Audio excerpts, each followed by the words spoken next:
Check 1, 2. Okay, we're good. Thank you so much, Steve Randall. This is why you guys are absolutely amazing. This is why I like my chat. This is why I like my community. I love my friends here in crypto because they will immediately tell me if they can't hear my ass. Okay, so let's go. All right, so we're back. We're back in the game. Luckily, I was just unmuted, or I was just muted right here on this little button here. Okay, so like I said, you're tuning in to Dano Crypto's live stream. Welcome to Dano Crypto. On this channel, we show you guys how to make simple, effective, easy moves in the cryptocurrency ecosystems. It's Thursday. We have a lot to talk. We have a lot to talk about. We have a lot to talk about and break down. We're going to be breaking down the markets. We're going to be breaking down the price action. We're going to be breaking down the things that have been happening over the past couple weeks, the past couple months, in terms of crypto. But then also there's a lot of stuff that's happening just in the world that is tossing up everyone, and it's making everyone feel a little bit on edge for obvious reasons. Charlie Kirk was assassinated yesterday. It was during one of his rallies in Utah. And also before that, we had someone on a train, a Ukrainian girl named Irina was brutally murdered. And so it's just like, there's just a lot of, I'm sure there's just a lot of, sadness and pain, and people are feeling scared. It's just that's just obvious right now. And so sure, it's hard to focus on the stuff that you normally are focusing on, because this is just very much is what is in our reality right now. And so we want to remind you guys that the power of prayer is real. You can pray, and don't let anyone ever convince you that prayer doesn't work, or, oh, the time for prayer isn't right now. No, don't listen to that. Don't listen to that. You need to pray. You need to have faith. You need to have just as much of that as you can, because right now, like Steve Randall Jr. is pointing out, and I kind of agree with him, the devil is working overtime right now. If anything, people are waking up.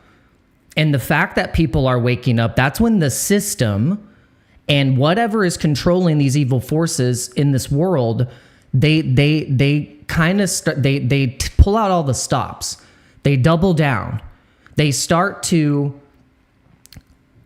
do things like this, because no more than what I can think of is these are evil acts that are going against the work of God, and the peace and the goodwill, and actually the good in this world, the love. That this stuff is a direct attack on that.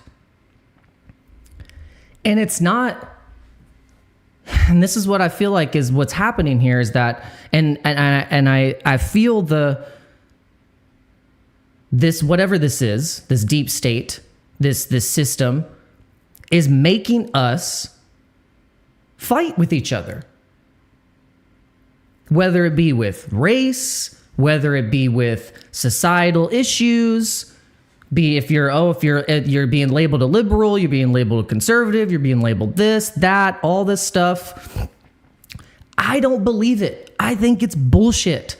I think these sides that we have created is exactly what the deep state and any type of controlling system would love to psyop us, to make us so distracted to the fact that the real issue and the real people that are the enemies is not the person that you're looking at across the table, or like the person that's in your city.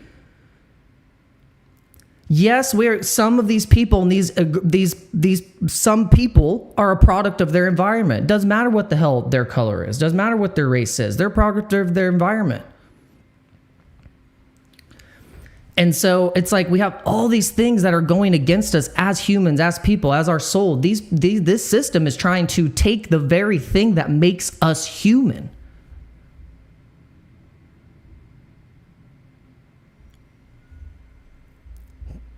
So the left's being used, the right's being used. I don't care what it is. It's all being used by whatever this deep state thing is, the thing that David Icke talks about, the thing that, kind of Alex Jones has been talking about for years, these people that have been called crazy. Something is wrong and something is happening and something doesn't feel right. It doesn't feel right. And so, sadly, in this fight, people's lives are being taken. Innocent lives are being taken, and it's sad. So I just want to address kind of like my feelings about it. I feel like, and Hotep Jesus pointed out, he's like, damn, it's like all of this stuff is just the perfect setup to get white people thinking that black people are, white on black crime, black on white crime, whatever it is, and then making it to where it could potentially start a freaking civil war.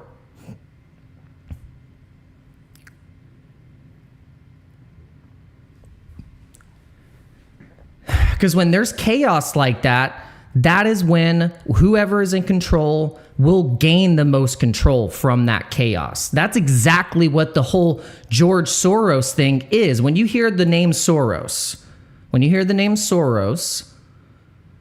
and you don't know what to think when you hear that name, all you need to think about is there is trillions and trillions of dollars to make sure that there is systematic chaos being put inside America to destroy it from the inside.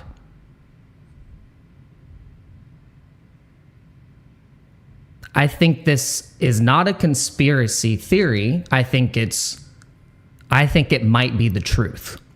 So this is playing out right now in real time. And so what does the deep state use and the system use for their modalities? Well, they use the Federal Reserve. They use printed fiat cash, and that's where all the mystery money all goes. It goes to funding basically the destruction of America. And so maybe, just maybe, and then we're gonna connect all this to today, guys, because really a lot of, you think about the pyramid on the dollar. You think about the pyramid on the dollar. That eye.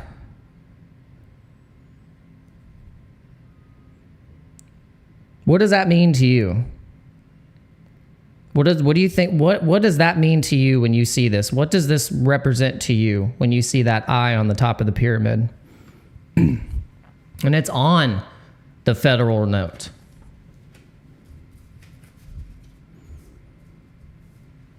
I don't know what the hell else could be the signal for we are controlling your reality and we are at the top. We are going to dictate what your lives are going to be because we can see it and you can't because of the veil. And so what we have to do, like in the Matrix, is pull the veil, take the red pill, and see reality for what it is. And it's crazy. God, we could go down so many rabbit holes, my friends. We could go down so many rabbit holes to connect this to the ultimate, even just to going into religion and spirituality itself, of why this might even be playing out on Earth and in our reality, and why we're even experiencing this pain compared with love and black and white and light and dark and night and day and all this stuff, and why we live in this dualistic, perception of reality. This is what we're all in right now. We're in it. This is it. So, my friends, we're gonna say a prayer. We're gonna say a prayer for Irina. We're gonna say a prayer for Charlie, and we're gonna do our best to cover the news today. It is still a sad day, and it will be still a sad day. And today, of all days, it's 9/11. It's the anniversary of 9/11, where the most heinous, attack on American, in history happened in New York, claiming 4,000 lives or more.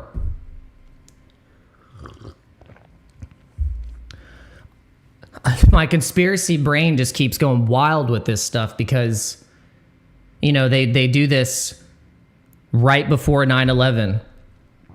It's all this lead up to like this date. Like they're trying to send a message or something. Like, we're still here. You think you beat us?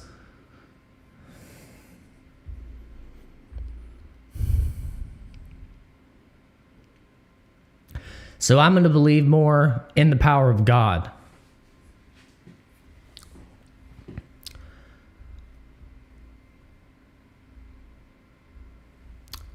Yeah. I don't want to think that the evil in this world is more powerful than God.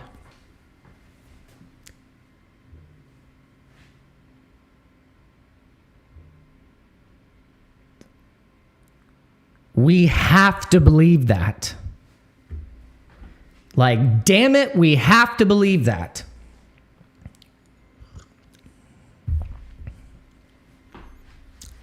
Okay. So we're gonna say this prayer. We're gonna try and get through it. We're gonna get through it. All right. So,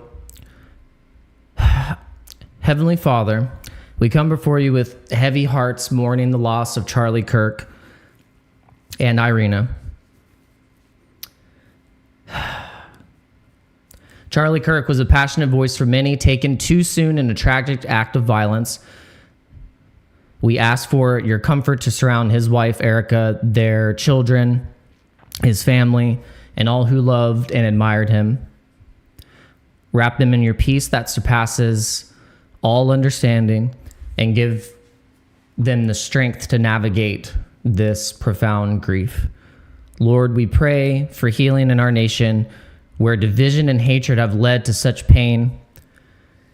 Guide us toward unity, understanding, and love, that we may honor Charlie's memory and Irina's memory by fostering dialogue and respect, even amidst differences. May his legacy, her legacy for engaging with others, inspire us to seek truth and compassion in all we do. We lift up those affected by this tragedy, the friends, colleagues, and witnesses, and ask that you ease their sorrow and fear, Lord.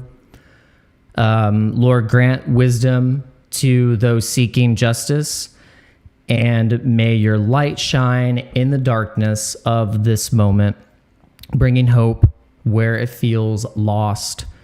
In your precious holy name, we pray. All right. Okay.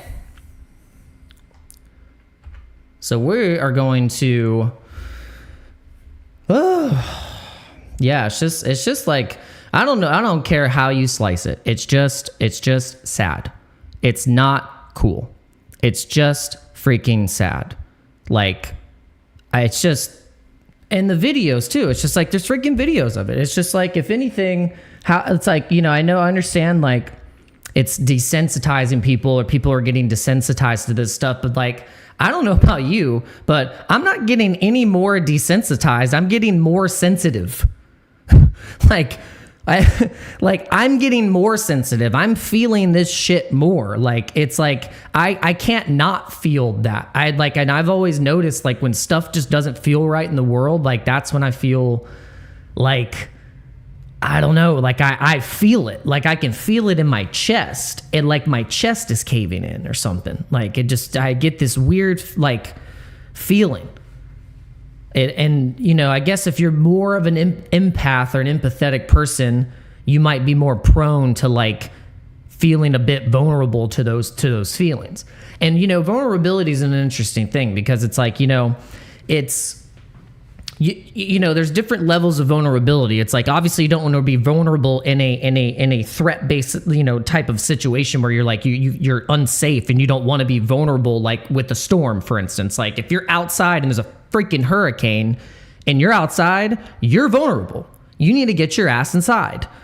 And so, but also being a little bit vulnerable to certain ways of relating to people is healthy. Like to be vulnerable, to like let yourself like open up. And this is the whole thing about like Jesus, you know, you have to be so vulnerable and open to receive the Lord's love and God's love. And I've realized that over time, trying to figure this out, because, you know, it's not easy. It requires you to, you know, look inside really deep.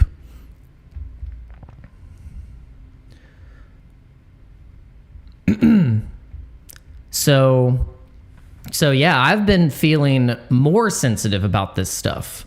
Like to the point where it's like, man, like something has to change, you know? Because if you were to just be desensitized to it, then it just becomes normal life, commonplace, you know?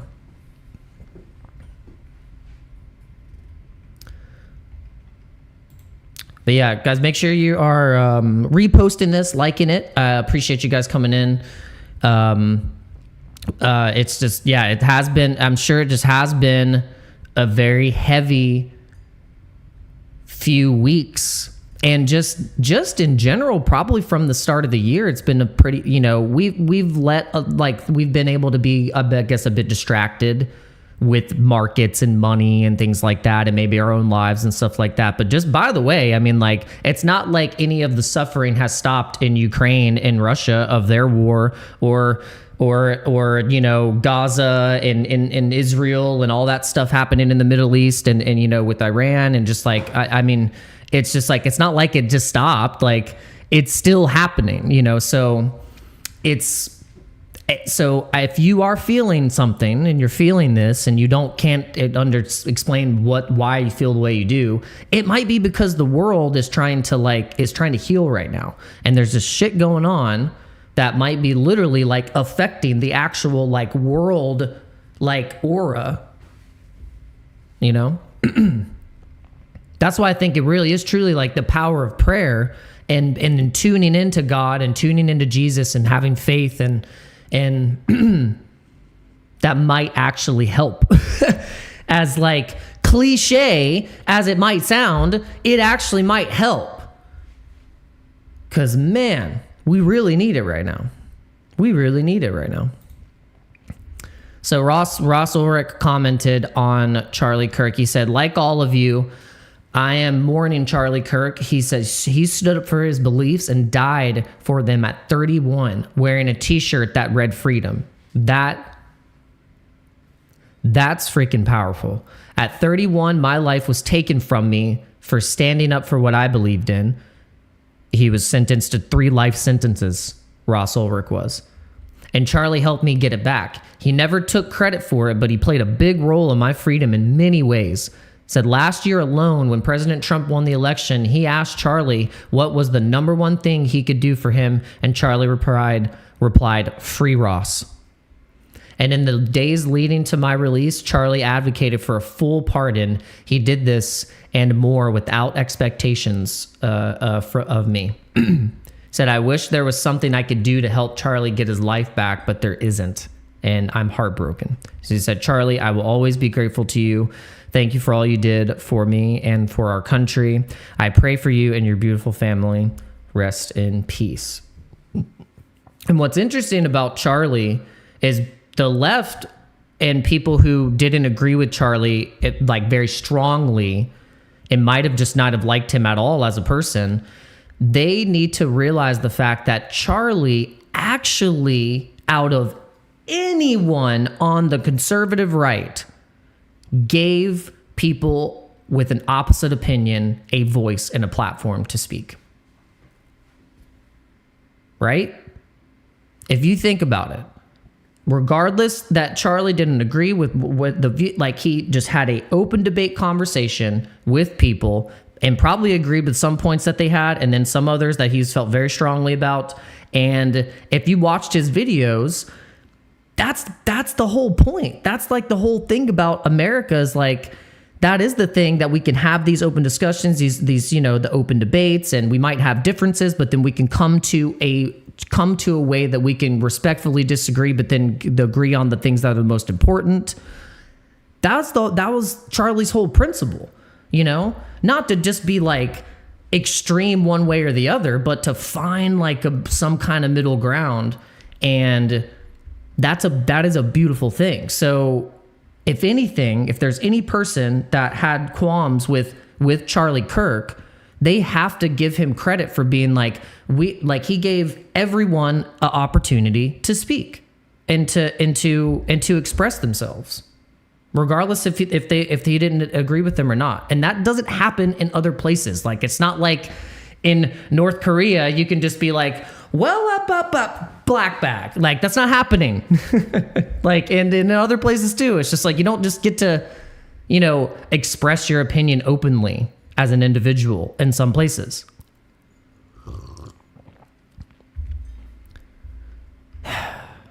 So why do we still fight for the idea of America and freedom and what America has stood for in the terms of like the people that live here, regardless of your race, regardless of your class status, any of that? You're judged on, but based on if you are a good person, based on not committing heinous crimes, you're contributing to the society.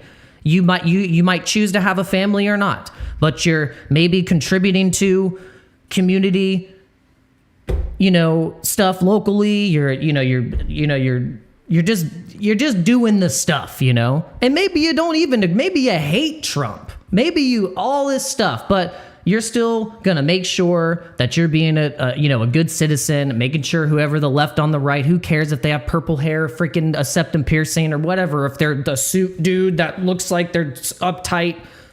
Everyone's got problems, everyone's got problems. So this is the thing. So you get what I'm trying to say. Because you can get real caught up. But damn it, Charlie, if you really watch his content, if you actually really watch it, it's not like he's trying to bait these people into like revealing themselves. He was truly having a conversation with these people and everyone. So I don't want to say people like, oh, those people. No, it's just people.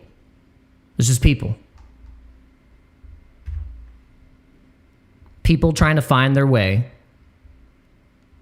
And I've noticed that that's really what it is. It's like, the people are just wanting to be heard. They want to feel like they're being that they're being understood. That's a lot of it. I know even some of my insecurities is I always thought, well, no one ever listened to me. I always felt like no one listened to me. And that's probably why I'm on here yelling on a live stream. Isn't that funny? I thought as a kid, no one listened to me and paid attention to me when it came to my friends or whatever like that. I had this like insecurity, like, oh, is anyone really actually listening to what I'm saying? Or I'd have this anxiety about, like if I'm in a conversation with like 4 people and like if I like say something or I just never get a chance to really speak my mind. So everyone has that about them. They just, people just want to be heard. And so God bless Charlie for giving everyone an opportunity to be heard, get on that mic and be like, this is what I think. That's a beautiful thing.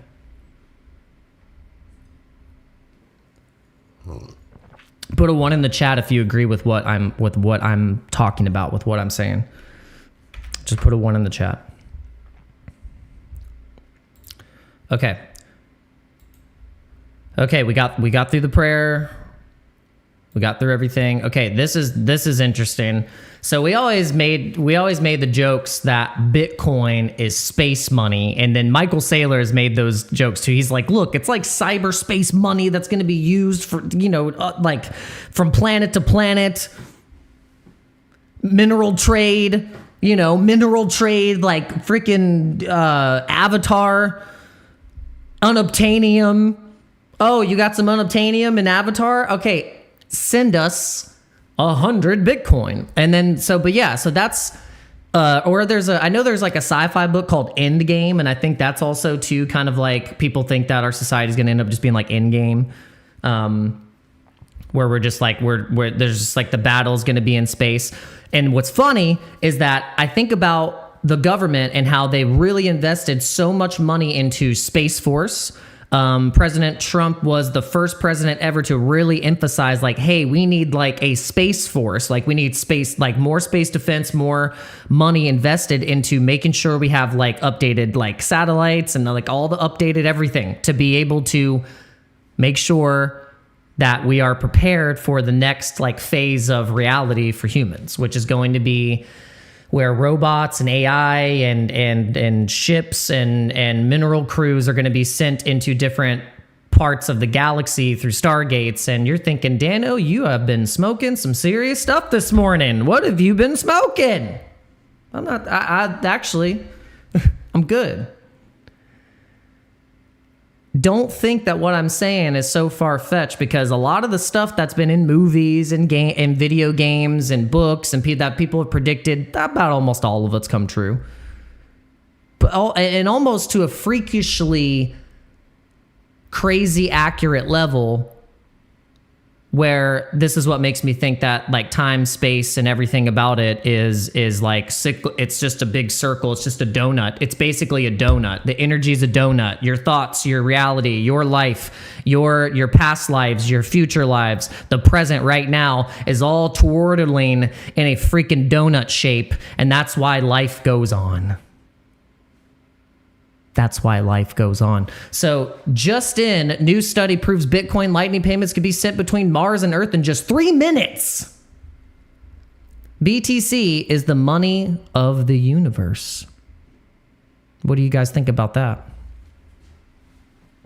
You might be thinking, Dano, damn it, you had too much coffee again. And then I will tell you, I've had just enough. About just enough. Okay, the backpack mint happened yesterday. It kind of revealed a little bit of a thing that maybe a lot of the Bitcoin holders are way too stingy with their Bitcoin and ETH, and they're not going to mint the backpack. We had about, let's see how many mints we had. Total mint so far is 11. So I'm not going to, because look, I could come here and be, and be fake, because like this is what a lot of people, what they do with their coins, if they have coins, they just try and like make it sound like good all the time. And like, I'm not that type of person. I will tell you when my coin that I like looks like garbage. Okay, for like all the coins I've held have looked like trash at a point, because that's just kind of how the market goes. There's going to be points where you're just like, oh my God. But then there's going to be points when you're excited. But this isn't like a bad thing. It's just kind of like, I think even More Light himself said like, the marketing was probably not as good as we could have done. But the thing is this thing is cool. It's literally the Harry Potter Obama Sonic 10 Inu backpack, but it's leather. It's like really nice. It's a really, really, so look, it's got, let's see. Where's the explanation? Yeah, it's leather. It's got a laptop. Laptop. I don't know what a laptop is. A laptop pouch, and a bunch of little secret pouches and pouchies. I can't even fucking talk. So yeah, 11 backpacks minted. Yeah. So either all the ticker Bitcoin holders are broke, or they're just being really stingy, or the mega ETH whales just did not know that this was happening, because this sucker should have been probably minted out already. But hey, actually makes me happy, because then I can mint one. I can probably mint one now if it gets extended out. But I told More Light he better have minted one for me. Mint a backpack for me. I bet one of those in there is being sent to me right now. So thank you so much. But yeah, no, they're going to take 8 weeks. So if you mint one of these, you redeem the NFT for the backpack, and then and then once the mint is out, then it'll take about 8 weeks for them actually to make the backpack. So what's the total supply? How many of the supply?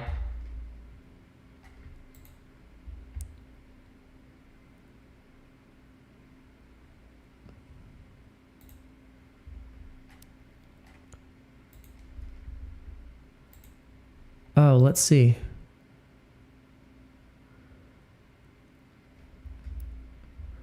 Is the mint closed? Hopefully it's not. I don't think it's closed. Oh, unlisted. Oh, I don't know. Okay. But yeah, this is on Magic Eden. If you go to Magic Eden and then you click on Ethereum, then yeah, it's still right there. Yeah, the launch pad's still there. Okay, cool. All right, moving on.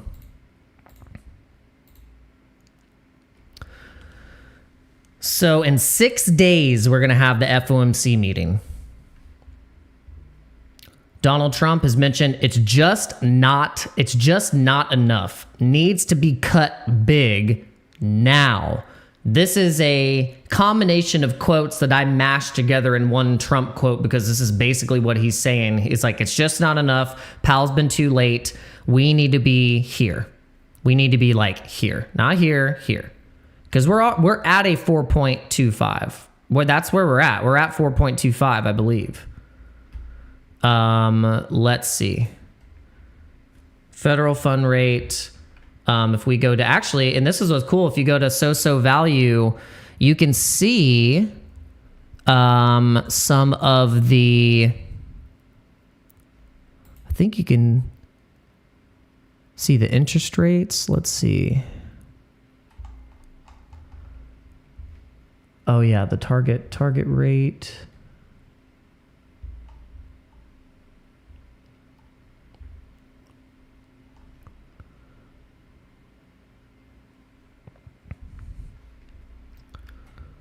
Let's see if it's changed at all. I want to see if it's changed at all.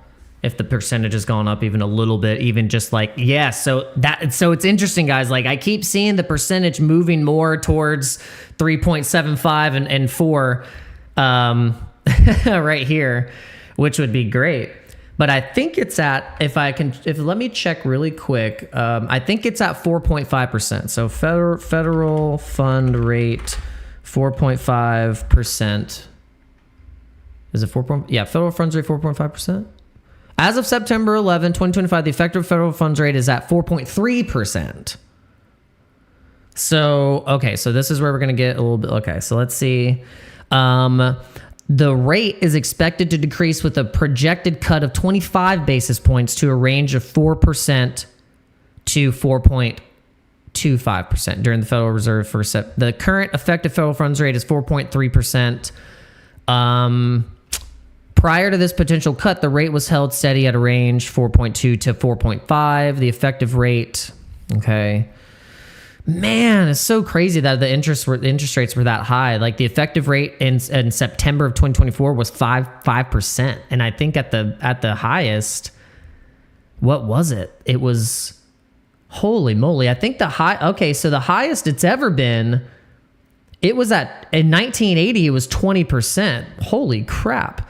So and then in the 2000s it was over 5%, like in the middle of 5 and 10%, and then they were then since right after COVID they start, because that was like COVID right here in that spot, and then you can see how they just started to kind of crush it up. Then really. Yeah. So then it did get all back up to 5% right here. So it started to go right back up into this level, into that line of 5% in 2024. So that's, and I wonder, did it get even higher after? Yeah, almost 6% maybe. Did it get all the way up to at least 6%? Yeah, it looks like it. It looks like it did at one point.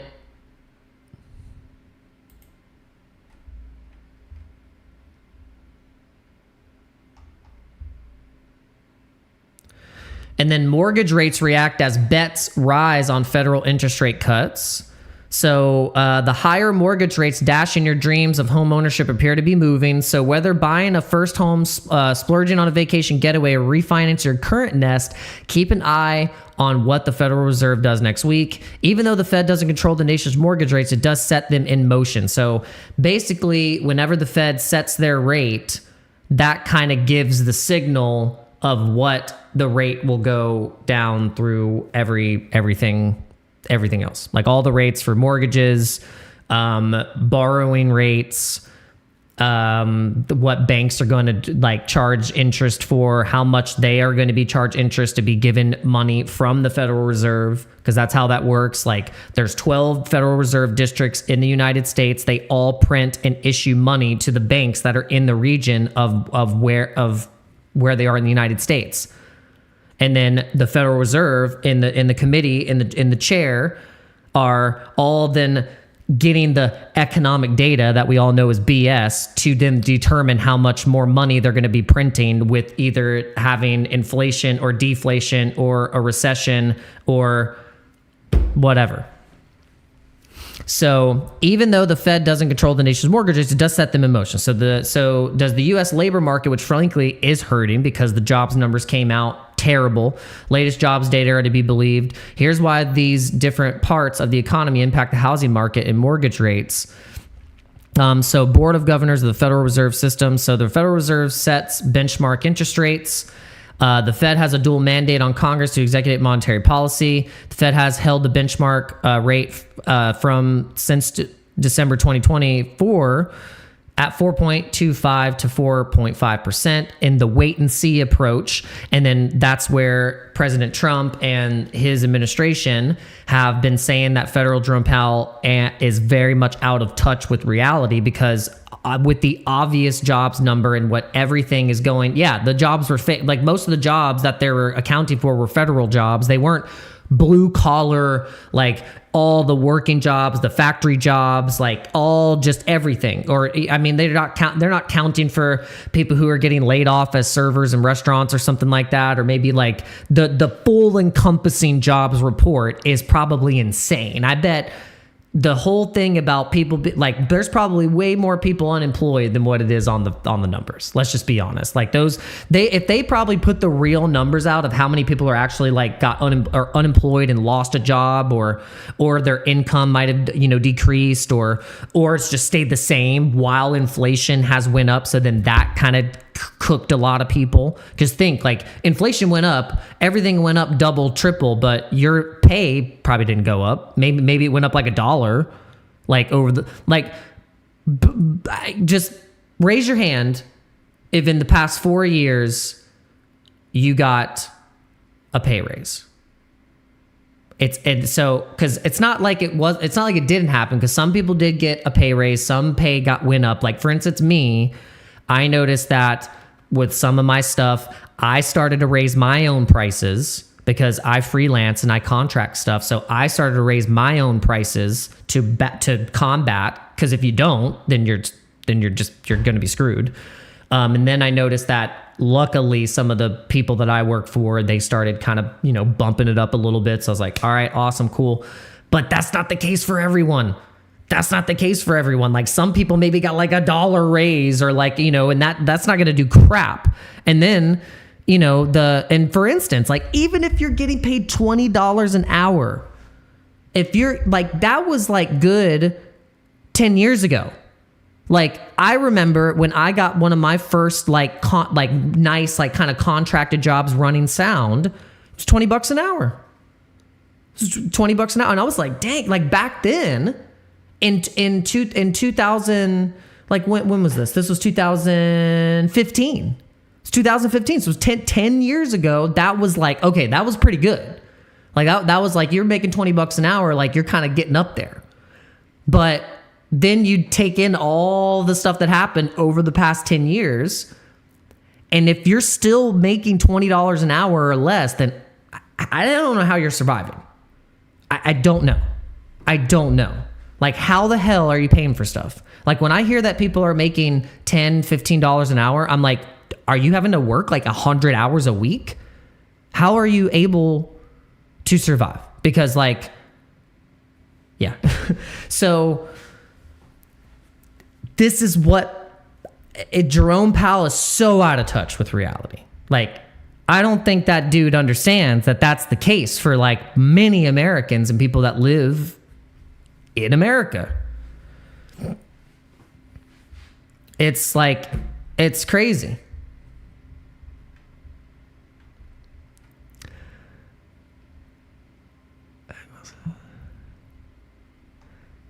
I'm reading these comments.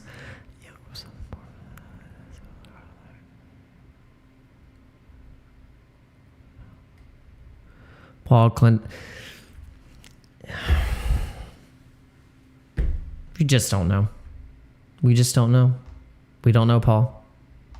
But here's the thing. I don't like the content that's been going around encouraging people to move out of America. Do you know why? Do you know why?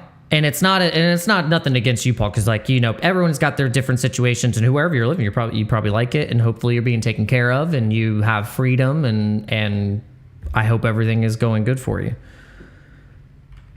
I don't know, maybe like I have something in my soul that like, you know, I've started to become a little bit more patriotic and be more like America, like, you know, like it because it's so weird that like when you go to other countries and the people that live in their country, like they're more proud of their country than Americans are sometimes in being proud of the country that they live in. They take it for granted. They take advantage of it.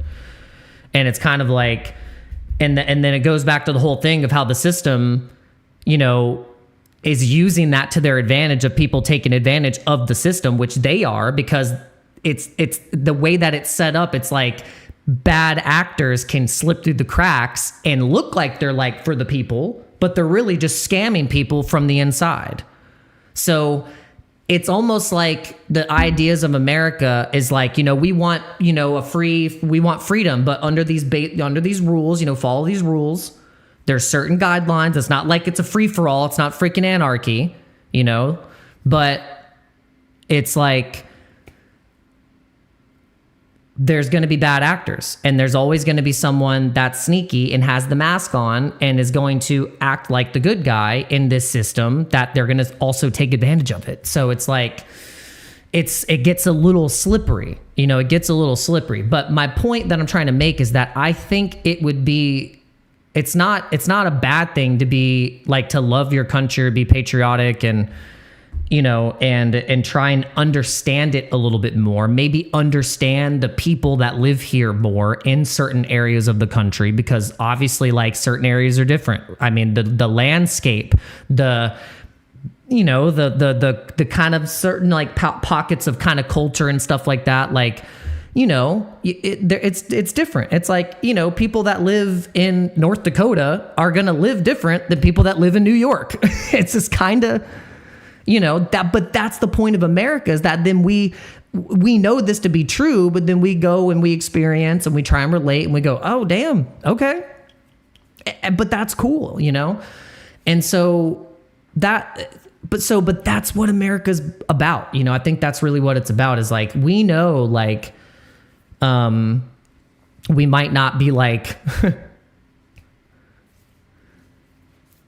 it's just you get what I'm saying. So I like this American idea. I like it. Like, at the end of the day, I've seen community and what us being together looks like a bunch of times. Like, and this is the thing. When you start to break down how they want to race bait us and make us fight with each other, make you know, just all this stuff, make us pin against each other. I've been in situations where I never even thought about that one time. I never even questioned it. And it's usually when we're like in being entertained, whether it be like a show, a festival or something like that, you know, like where you got white people, black people, Indian people, Mexican, Asian, just everyone, you know, everyone, but we probably all believe all kinds of stuff, you know, like, but we come together and we're having a good time, you know, and that's kind of like the beautiful thing about music, is that that's been such a cool catalyst to kind of break down the walls and the barriers from people.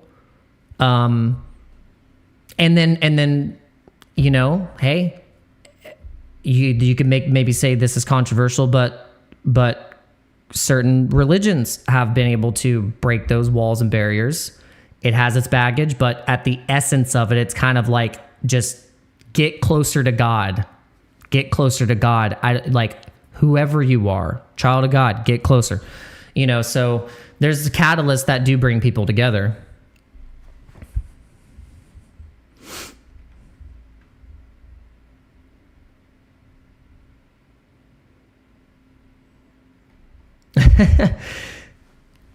Well, but if that's how Paul feels, I mean, that's why he was like, I'm out. But I'm trying to play the neutral role and also just point out the fact that like where we do have the media and the system trying to make you think that that's happening like everywhere all the time, there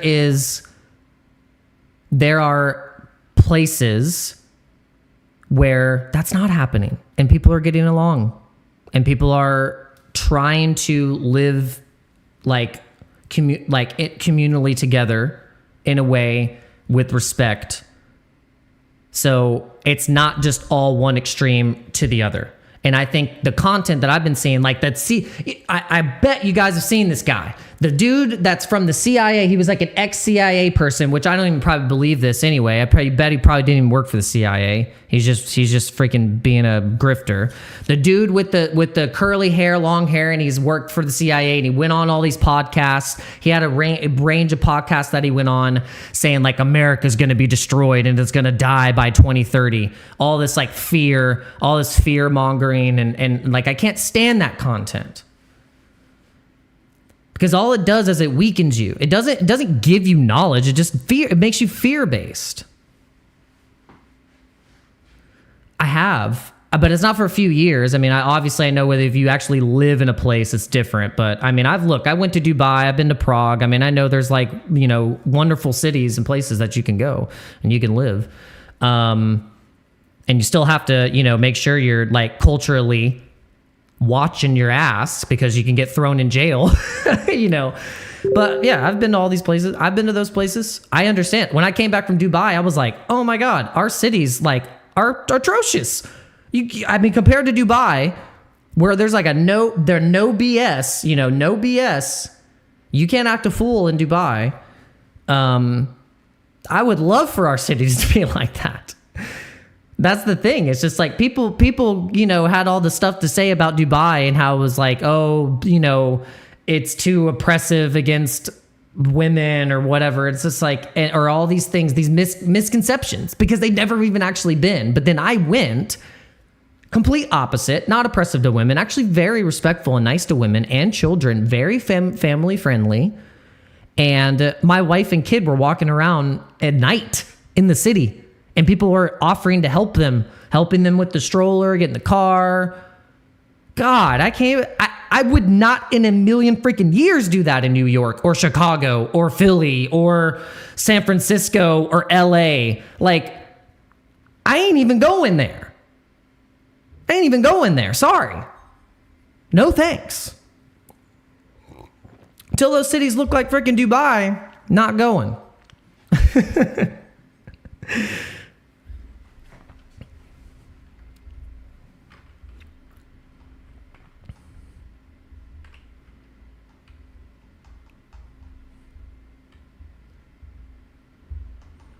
But yeah, I know you guys know what I'm talking about. Okay. So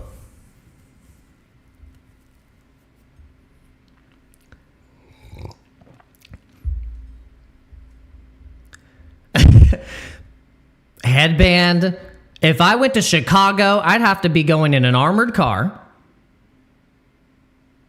bulletproof vest, packing 2 Desert Eagles.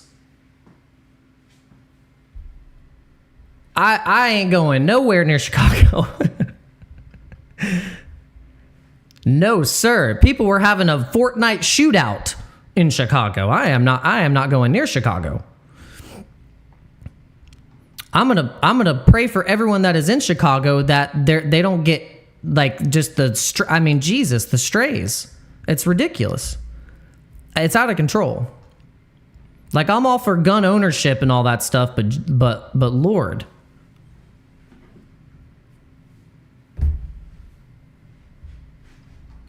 No. And here's the thing. But the thing is I've been to Chicago. I went to Chicago. I toured there. I played a show. I walked around in parts of the city. I think it was Lincoln.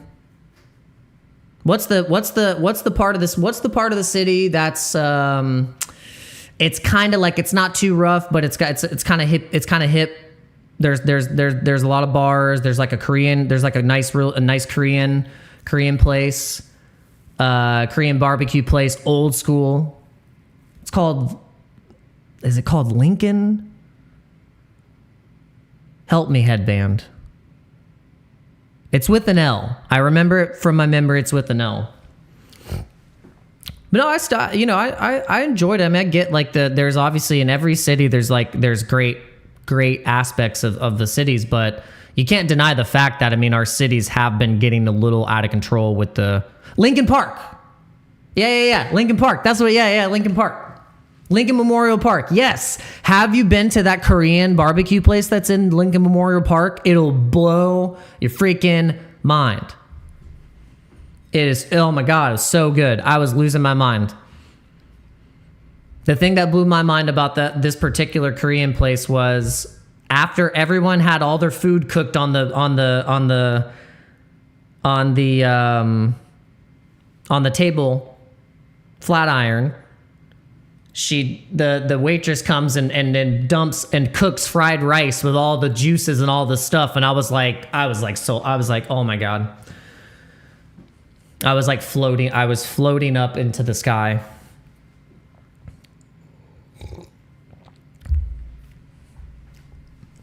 But see, that's the thing. I want to be able to, as an American, go to these places, have my daughter and my family experience them, and not feel like I'm going to get clubbed on the back of the head. Is that so much to ask? I mean, is that so much to ask? Really? Like, can I go to these places and not get clubbed in the back of the head? That would be cool. I think that's not too hard to ask.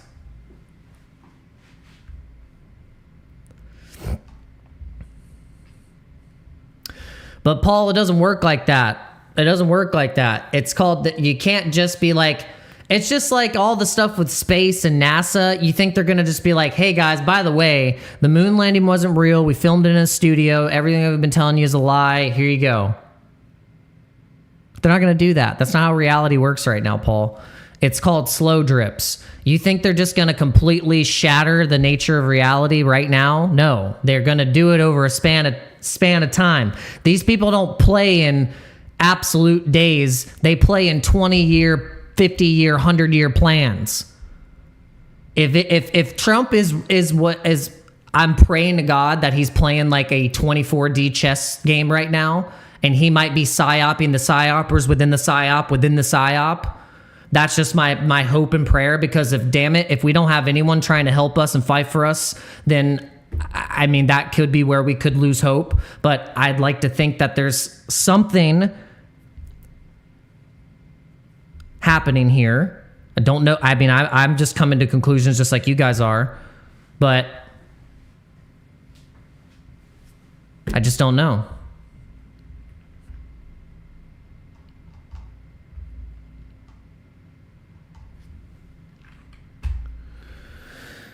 Okay, let's keep going down the news.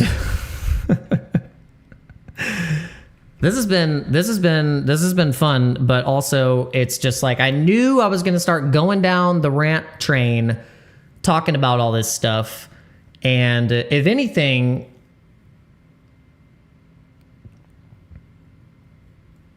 I've been following this stuff for a long time. I mean, I've been following this whole, like, ever since I discovered, really, to be honest, when I discovered Alex Jones back in 2000, God, it was like 2007 or 2008 or something like that.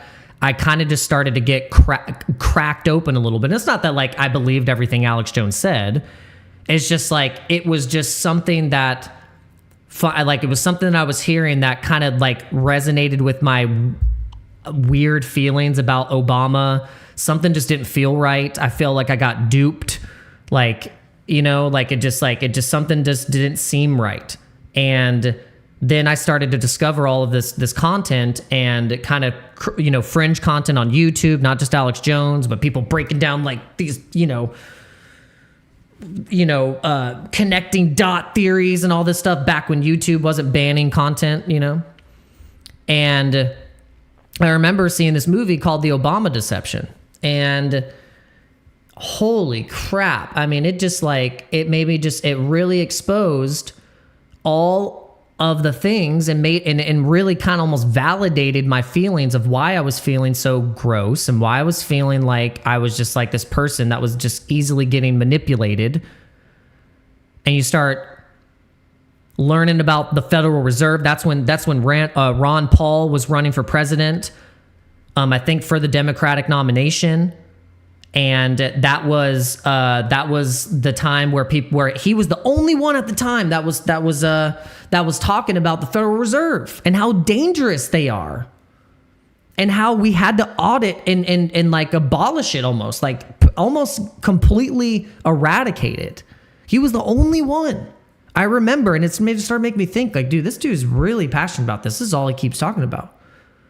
And all at that same time, it seemed like that was the moment where we had this control really ramp up with the Fed and all this orchestration of then what came after the 2008 financial crash.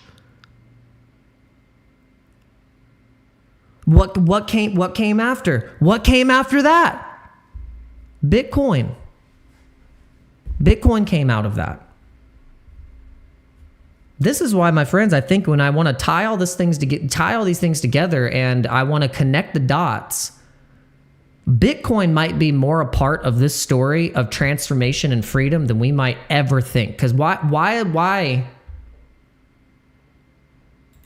are people like who are speaking about freedom getting killed? Why are people like Ross Ulrich? Why are people like Ross Ulrich sentenced to 3 life sentences?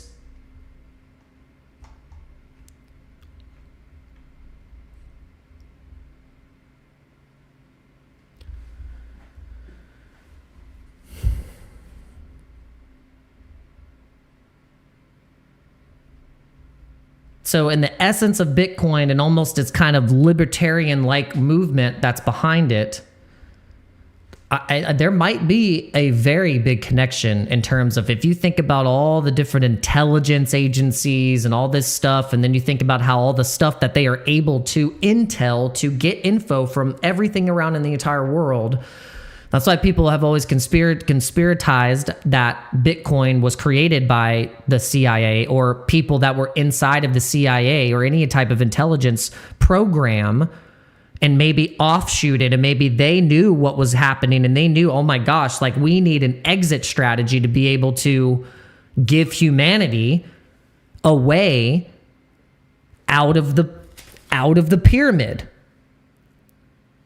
That is, I think, ultimately, if you are a believer of Bitcoin and freedom and crypto, that your hope and faith, because really we don't know, but I think that ultimately, I would love to think that it was people that were in the inside.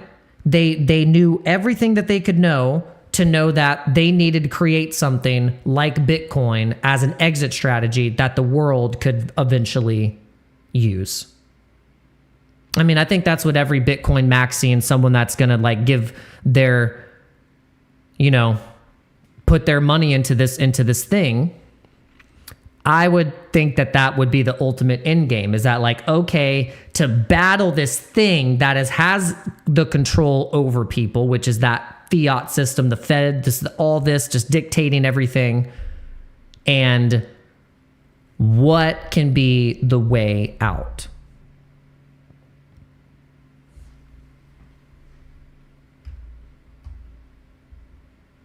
So my friends, I think we are in and playing part in what will be one of the greatest stories ever told, besides the one about Jesus Christ, because that one is the greatest story ever told, is the story of Jesus Christ.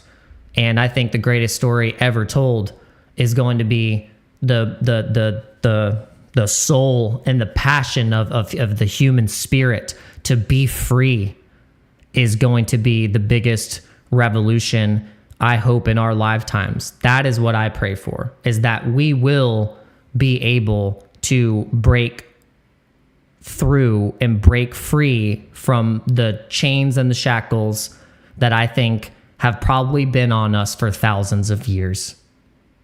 For freaking thousands of years. Because if you go back to the damn start of freaking the Adam and Eve in the Garden of Eden, and the knowledge and the separation from God that was Satan and all this stuff, it all started there. So what's our mission? What are we here to do? We're here to break through. We're here to realize the truth. We're here to realize that we are more powerful than we ever can imagine and realize. But I hope in our lifetime we can attain that realization, because then nothing can stop us. Nothing can stop the power of love and God and us tuning into that energy, because it's all about the frequency that you tune in. It is all about the frequency that you tune in.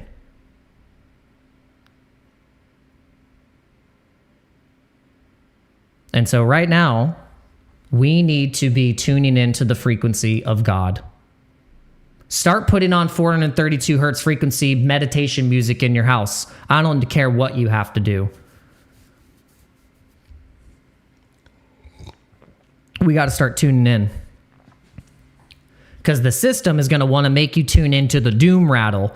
Tool talks about that. Why do you think they released the album called Fear Inoculum? They were prepping you to realize that shit, we are going to be psyoped in fear, inoculated in fear.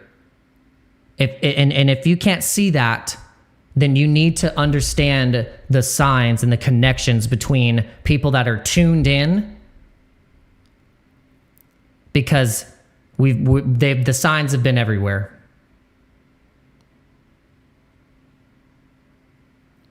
And oddly enough, that album came out right before COVID. Came out right before COVID. Like, what?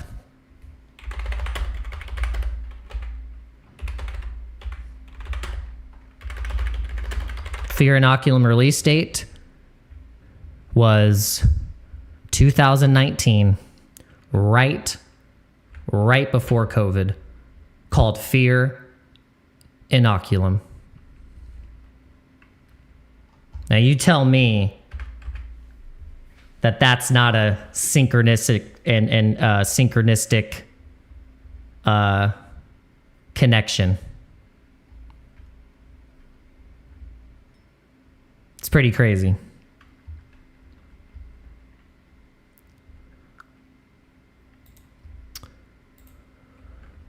Okay, we are going to continue.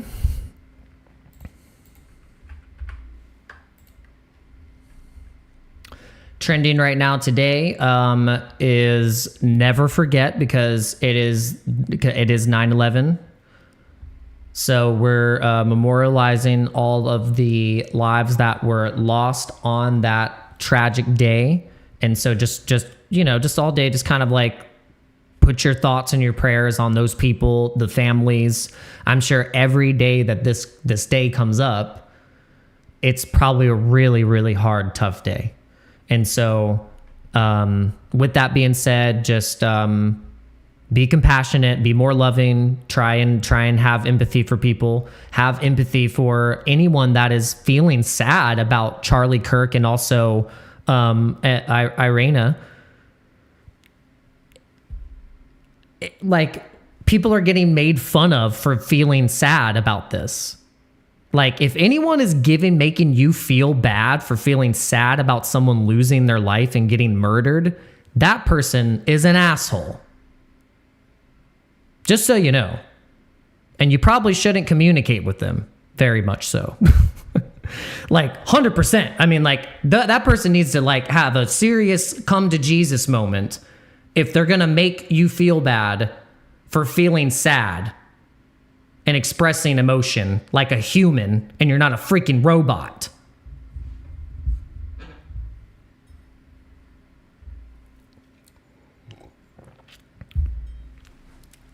Like, I like Hotep Jesus. I've been digging his content. But then when he was giving someone a hard time for getting sad about Charlie Kirk, he's like, this person's crying? I'm like, yeah, Hotep, he's crying.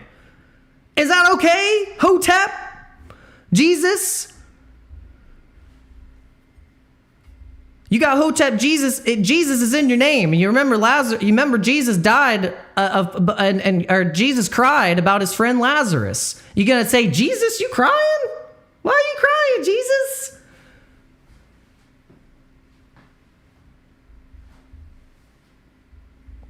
Like, what the fuck?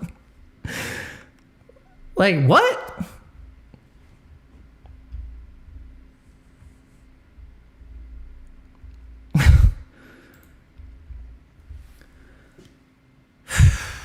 Anyway, let's try and like lighten the mood here.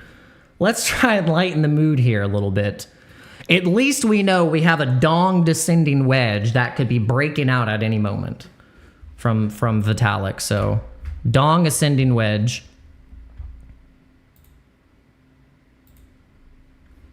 I don't know what just happened. I lost my... And Litecoin's been tripping. Litecoin has been tripping. I think they either fired the old intern because he was being too aggressive, or the new intern is being facetious and being sarcastic about being nice to the other blockchains, because all the other blockchains apparently felt attacked. XRP felt attacked. Cardano felt attacked. Benjamin Cohen felt attacked and villainized. And I'm like, how about everyone stop crying and being babies on the timeline here and just focus on you and just like build stuff and get people to buy your blockchain token? Because if you guys keep doing this stuff on the timeline and not actually focusing on the most important thing, which is for people to buy your stupid token, because at the end of the day, all the altcoins are shit coins. No one cares about your tech. No one gives a crap about the speed or the whatever it is. At the end of the day, is your token buyable enough, and can it not be succumbed to sell pressure and have more people buying it than selling it? And that you don't have massive unlocks happening every freaking quarter of the year. That's what people actually should be caring about, and they're not. They're being stupid on the timeline. It's like, if any crypto founder is smart, they would know that the most important thing is the damn token. That's what Morad was talking about. The whole Morad super cycle, the whole point that he was just trying to make was that, like, capital VC invested blockchains do a terrible job at marketing the thing that's most important, getting the community to hold and buy the token. Because if you don't hold and buy the token, price go down. So, what are we doing here? If it's not doing that, then your percentage of upside, asymmetric upside, is very limited.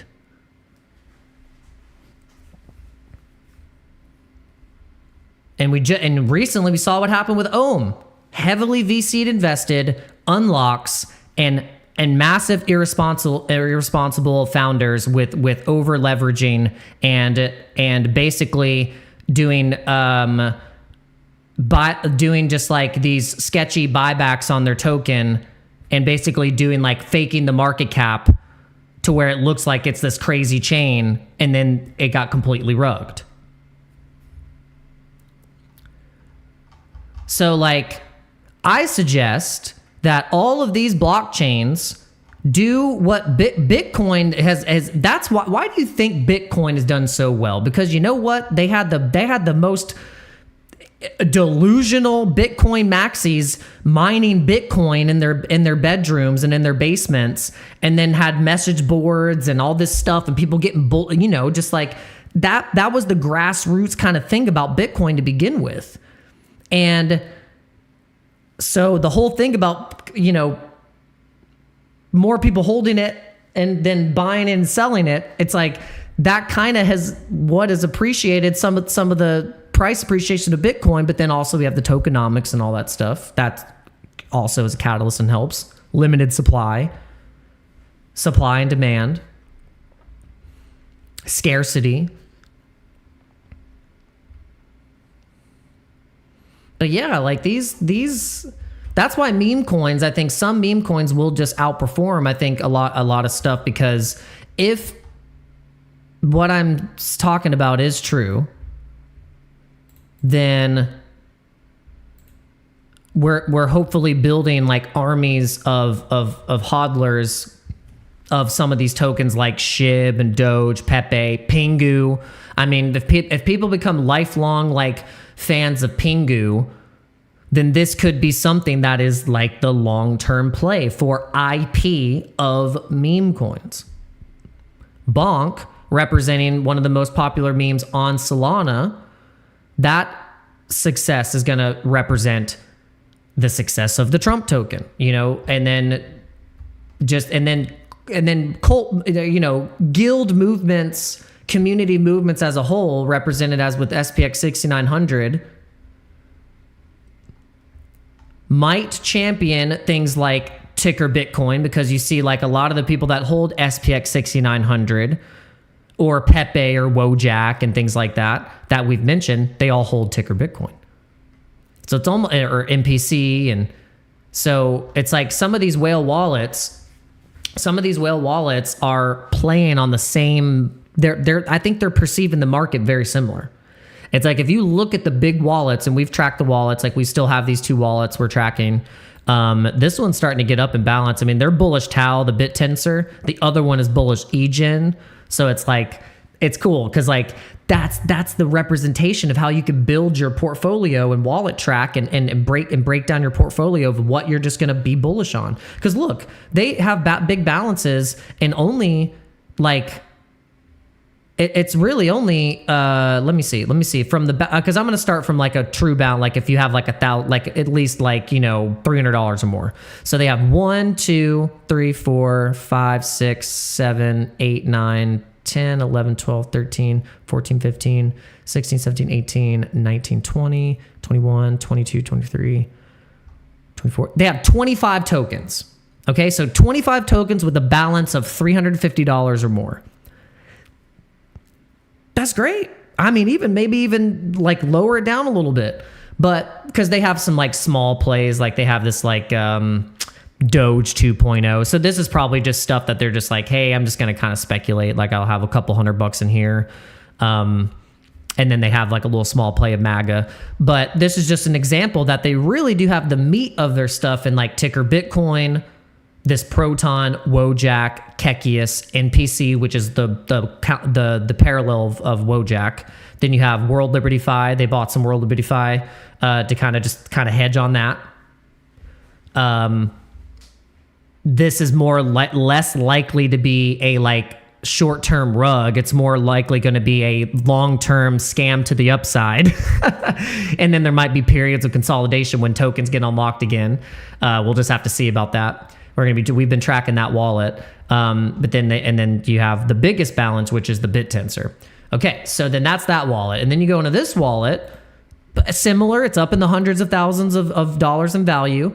They are bullish EGen, so that's their altcoin. That's kind of like their blue chip. So the other account was like, hey, my blue chip is Bit Tensor, and then this account's blue chip is EGen. And then they have their second biggest balance is Pepe, and their in terms of token instead of a stable coin, because they're not counting stables. Their second biggest or third biggest balance is ticker Bitcoin. They have $27,000 in ticker Bitcoin, giving them 341,000 tickets. And then they have some Wojak as well, signaling that same thing. They have a POO. So in those wallets, the similar tokens that they're holding is that they have a POO, Wojak, NPC. Does this one have NPC too? No, but yeah, Pepe, Wojak, ticker Bitcoin, a POO, and then holding stables, of course. So yeah, I like looking at wallets like that because then also it makes me think about my own wallet. I'm like, okay, it's pretty similar. Like I have my blue chips that I like to follow in terms of my own portfolio. And then I have my particular memes that I like, that I want to follow and continue to, DCA and get some supply. So for my blue chips of things that I want to be holding is like Solana and Kronos, AVAX, Polygon, Arbitrum, and then going down the list of like lower mid caps would be XYO, and then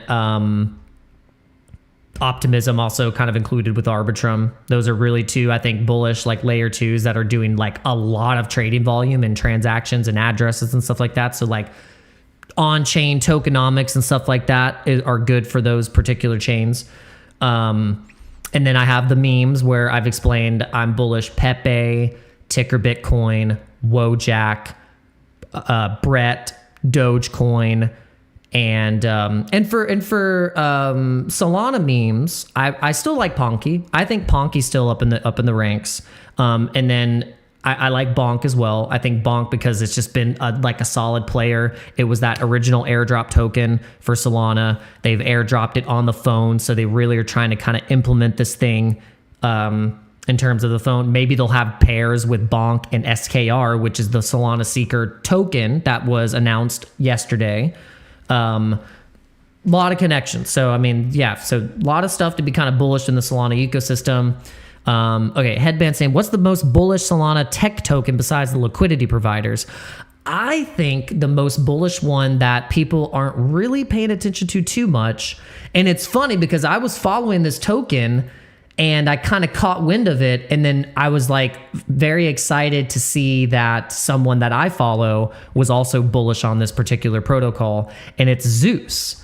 So Zeus has this protocol that they are doing Bitcoin DeFi. So that is I think a big narrative that is going to be very much a tradable thing, and also opportunities for you to say if you have a Bitcoin and you want to use part of it to earn yield, or you want to maybe just use it in any kind of function of whatever this protocol is being able to do with your Bitcoin, and you get ZBTC. So they have ZBTC on Solana as represented almost kind of like a wrapped Bitcoin, but the difference between this is that it's not wrapped. It's like the way they're explaining it, it's true on-chain Bitcoin. And this is how I think Solana, in terms of a chain that's going to be heavily involved in getting access to Bitcoin liquidity, which is meaning like getting the whales in the Bitcoin economy to kind of start to be bullish Solana. Because really, like, that's what a lot of these chains want to do. I think they want to be supportive of the Bitcoin community as well, so then they can get access to that liquidity. Because think about it, like, that's all these projects want to do. They just need access to capital liquidity because they need it on chain. And whether that's through the protocols like Zeus, because then when you see the on-chain TVL and the dApps and the 24-hour trading volume, and all of a sudden Zeus gets Bitcoin whales depositing all this, and getting the ZBTC, that's how you end up seeing Solana getting to $1,000. Because some people are bearish Solana because they're just like, they focus too much on the Solana trench and pump fund and all the bad things about Solana. But they don't focus on the actual like stuff like this that I think could be a good tradable thing.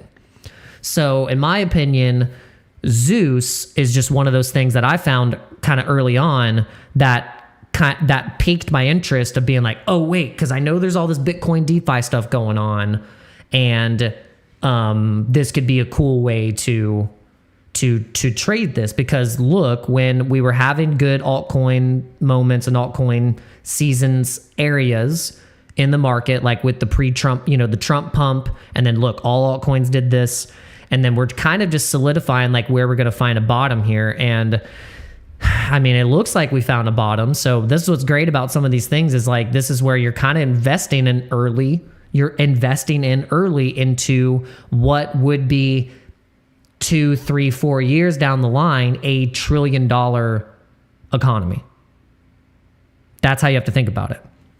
And this is with everything now with crypto, is that like, you're just investing and betting on the fact that like liquidity's coming on chain in trillions of dollars, and you're just going to hope that your bag is getting exposure to that liquidity. And that's going to hopefully pump it and give you an opportunity to make some wealth and make some really interesting decisions later in the next couple of years, which is, where should I put this hundreds of thousands of dollars?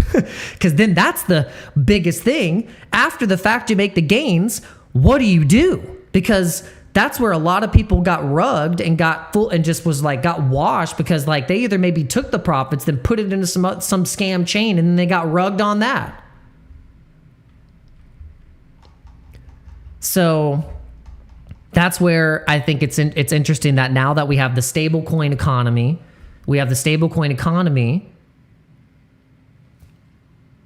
as like where we could put some of this, like maybe some are riskier than others. Like there's all these different stable coins now that are being issued. We got USDE, we got God, who else? I mean, there was a bunch of different people that announced a stable coin, and then we got the USD1 stable coin. Oh my gosh. I mean, it's just like across the board, like, and then I would say the ones that we've been able to trust the most in the cryptocurrency markets has been USDT and USDC. So that's been the ones that like haven't depegged have done any crazy things. Some have been a little bit in question of the centralization or decentralization of those particular stables, because think about it, like, Tether can still, even though it's quote as more decentralized stable coin, or it's like kind of, I guess, compared to the others, they could still freeze addresses that are very questionable, that might be like under like federal investigations. So that's why in terms of like Bitcoin, like the freest, I guess, most secure way that you can probably preserve your wealth, and some people would say Monero, but it still has been considered in terms of crypto, Bitcoin. Because you can just have it on a bunch of different devices and have it spread around and in cold storage or hot storage. And as long as you have that seed phrase, I mean, and no one else has it, they can't, that it's yours. That's the whole principle of it. And I tell you what, there's something special about that, because it's like, if anything is going to be like the ultimate, like kind of hedge of how you can just have something to protect you from inflation, it's a pretty interesting way to do it. And people were using gold as that mechanism for hundreds of years. So, yeah. But there's just a lot going on. I mean, there's like a lot of stuff that can distract you, and you just really don't know what the hell to focus on. All I'll tell you is that companies pay billions of dollars for data. So we know that data is very valuable, and also energy is very valuable. So data, energy, and I mean, that's just like huge. Just those alone, data, energy, and then it's going to come into levels of privacy. So data, energy, and privacy are very important. If a ethical AI company is operating right now, they're thinking about those three things majorly. How much data can we like access, and also have it to where no one can hack that data, and also it can be verifiable and be frictionless, where there's less friction, to where whatever you're using the blockchain for, it's going to do what you need it to do. And I would say if you're just going to focus on where the money might be flowing, it's going to be flowing in that direction. And this is why I've always kind of been bullish XYO, because when I started to learn about what it does and what they're trying to do and all that, like this is my like little gem that I've known about for a while. And I just think about how much money and time and all this stuff is spent on data and privacy and all that crap. This is what they're working on. So for me, that's how I'm like, okay, well, if that's the case, then that's going to be some of the most important things that these companies are investing in and wanting to use crypto for. Maybe, and I don't know. I'm speculating again, just like everyone. I'm betting that XYO might get a good market share of that economy. And so this is kind of a slow build channel of just kind of betting on data, you know, and stuff like that. And geolocation data too, because it's like all these things, and we got commerce and products and all this stuff going all over the world. And sometimes the GPS location data isn't strong enough or is not actually viable to the throughput of what's happening right now. So blockchain can solve that, where it just verifies everything. It knows that the package got there by the node. It knows that the whatever got to where it needed to go. It knows that the person who was supposed to clock in on the job got there because the node operated once the person got into the location. Stuff like that. So, and why I know this is because XYO is something that I've followed for a while. It's something that I've put in my narrative that I like to study, and I only follow 10, 15 things. Because if you try to follow 50 things, you're not going to have enough money to reserve and to know that you should probably be putting thousands of dollars into the 10 tokens you first knew instead of just a couple $100 and a bunch of different crap. So this is how you end up narrowing down stuff like this to where your portfolio looks really simple. I mean, pretty like just really narrowed down. And that's like the best advice I can give you guys. It's just been like narrowing down that portfolio and keeping it really simple. Oh gosh, guys, I gotta tell you, have you ever gotten a massage and you wished you could like undo it? Like you need a massage from the massage that you got. That's the kind of massage I got. And it was just like, my wife went to this person and she was, oh, she's so great. And then I went to her expecting it to be like amazing. And I told her right off the bat, my legs and my feet hurt. My legs and my feet. She didn't touch my legs or my feet at all. And I was like so confused. I was so sad and disappointed. It was ridiculous. I was like, what the hell? I've never in my life went to a massage therapist, told them exactly where I'm hurting, and they don't even touch it. She didn't even touch a single finger on my foot. I wanted to cry. But yeah, I'm like, I'm beat up. Like, it's like I don't know what happened. But yeah, not good. Got to get a massage to undo the massage that I got. It's terrible. All right, Bitcoin. Bitcoin is, okay, so we did some TA on the Bitstamp chart. I think the Bitstamp chart was where I was like, here's a good observation of what's happening with Bitcoin right now. Bitcoin is in a type of, if you're looking at this in terms of the trend here, this is the big trend line from the I drew this from like the previous, like, low. I think we drew this from one of the lows down here. Was this from one of the, like way in the, I think we need to put this on the monthly or the weekly, and then that might show us a little bit more. Drawn from the exact like bottom of $3 Bitcoin. And then we if you drew it from there, we bounced and hit that trend line from the beginnings, the epoch of Bitcoin, and we hit that trend line at 26,000. We got near it at 51,000. We've touched it at 82,000, and then now we've touched it at 108,000. And every time we've touched that line, we've kind of broken out. Once we get near it, it's like the support band. It's kind of like Benjamin Cohen, he always talks about those support bands, but they're like, basically you can call this the support band, and then the top of it being the resistance band. And so what happened here is from this support, and if you look at it on the daily, you can see it really nice that we have just been testing that ultimate trend line right here on the bottom, the support trend line. And we are basically, once we hit that line, this is the same support that we just saw in the beginning of August 3rd. And when we went here, that's where we went and broke into 124,000. So this was a really nice back test to hit that ultimate trend line over the long trend line to bring us up pinch into this next all-time high, which I'm speculating would be touching the trend here.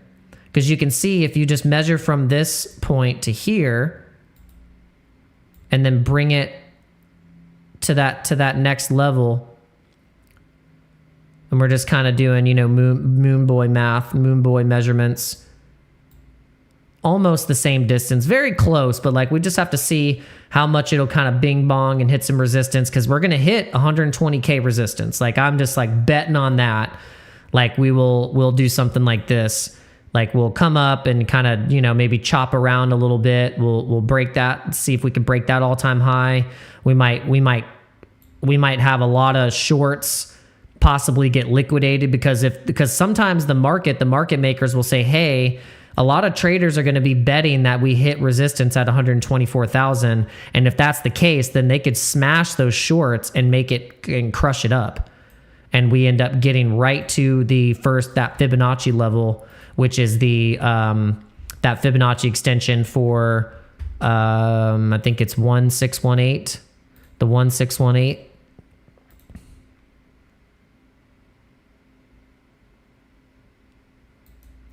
Yeah, 134,000. 134,000, because basically if we bounce here, we did this, boom. So we would, I'm just, speculating, and we kind of go like this. We do something like that.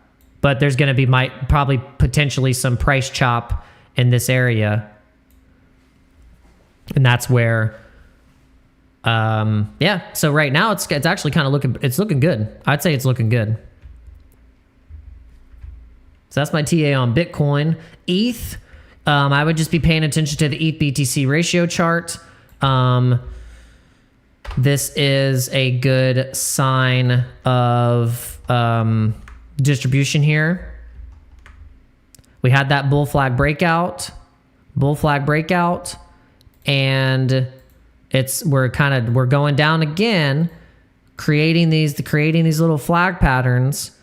And if that's the case, then the next move would bring us up to test into some really interesting levels. But we said, though, that when we've been following the ETH BTC ratio chart and pulling the fib, we noticed that we were trending and going up into the 618. And we said there's probably going to be a rejection at the 618, which would then bring us a little bit of action back into Bitcoin. And all of this was correlating too with the ETF inflows and outflows for Bitcoin and ETH, because they kind of slowed down, and then we started to see it kind of go back into Bitcoin.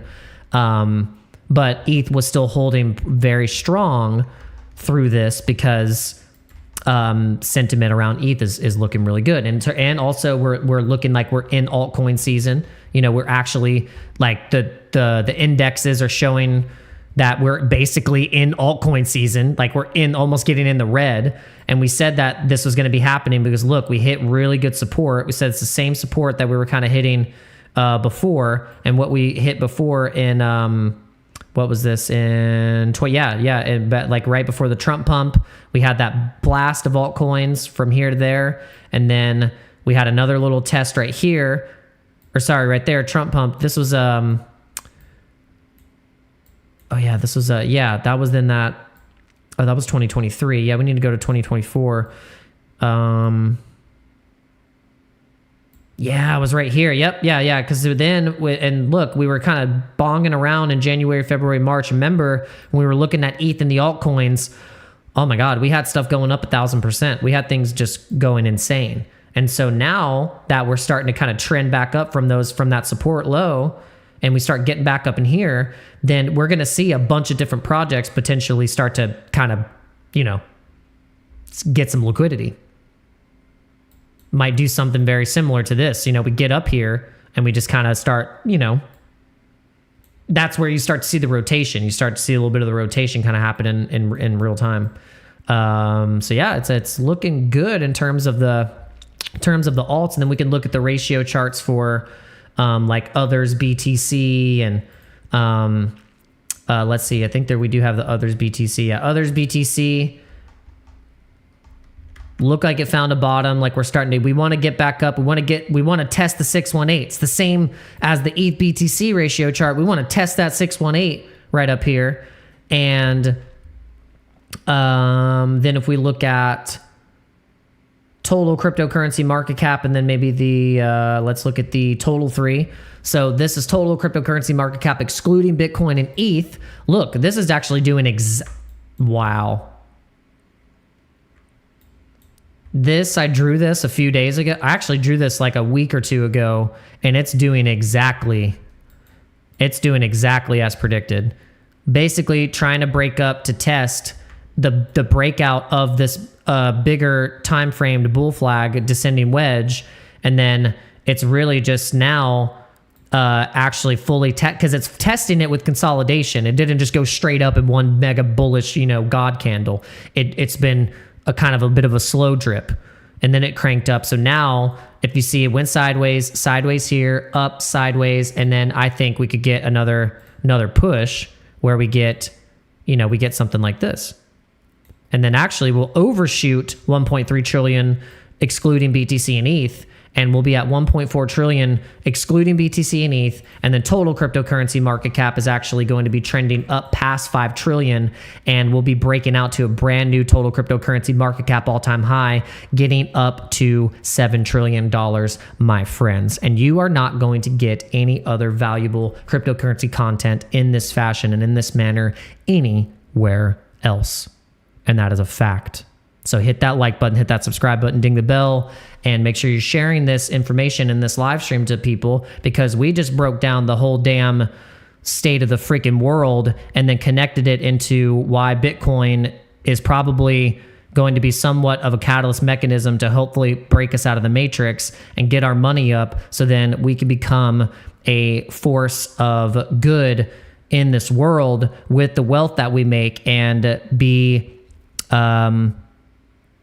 I don't know, voice for God or something like that. That would be cool. But yeah, so yeah, we need to continue doing what we're doing, and you guys need to stay vigilant, diligent, and strong-willed. And with the power of the Lord Jesus Christ and God on our sides, we will never fail. And I've been more apt to say this stuff out loud, because I think if you say it out loud, it's more powerful, because your words are very powerful. Our speech and our voice is very powerful. And if we are going to speak anything out into the world, why not have it be good stuff?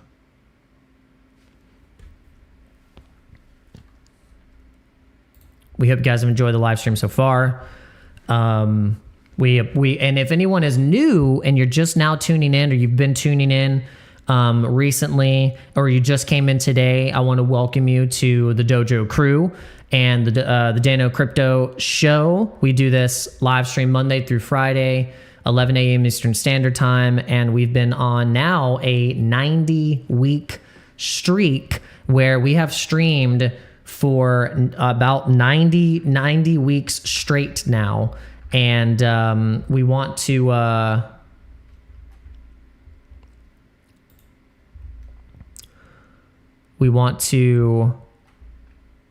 thank you guys for tuning into these live streams. And we really appreciate you. Real quick, I wanted to show you guys. Oh, no. Hold on. Go to YouTube Studio and first off, I want to thank you for subscribing. Any of the new subscribers, we have 3,786 subscribers. So we've gotten 24 new subscribers in the past 28 days. So thank you so much. I want to give you guys a shout out. So yeah, last 28 days, we have Jack Junji, Waddas, Devin Wang, Surge, iSpeed Demon. Who else we got here? Alvaro. We got... Who else here? Last 7 days, last 28 days, last 90 days. All you guys, thank you so much. Daniel Salinas, Key West Sunsets, Keela, Forex Queen, Aubrey Johnson. We appreciate you. Thank you so much. Okay. So this is what's really cool. I didn't realize I had done this many live streams. So I go to content, and then if I go to podcasts, I have recorded and have done 621 live streams. I didn't realize I had done that many until I went to the podcast, because what I do is, like, every time I do a live stream, it goes also into the podcast section. So if anyone ever was like watching they're going through YouTube podcasts and they just want to like listen to the live stream, I have had it documented almost like just a because I cover the news, I'm covering charts, I basically talk the entire time. I run my freaking mouth.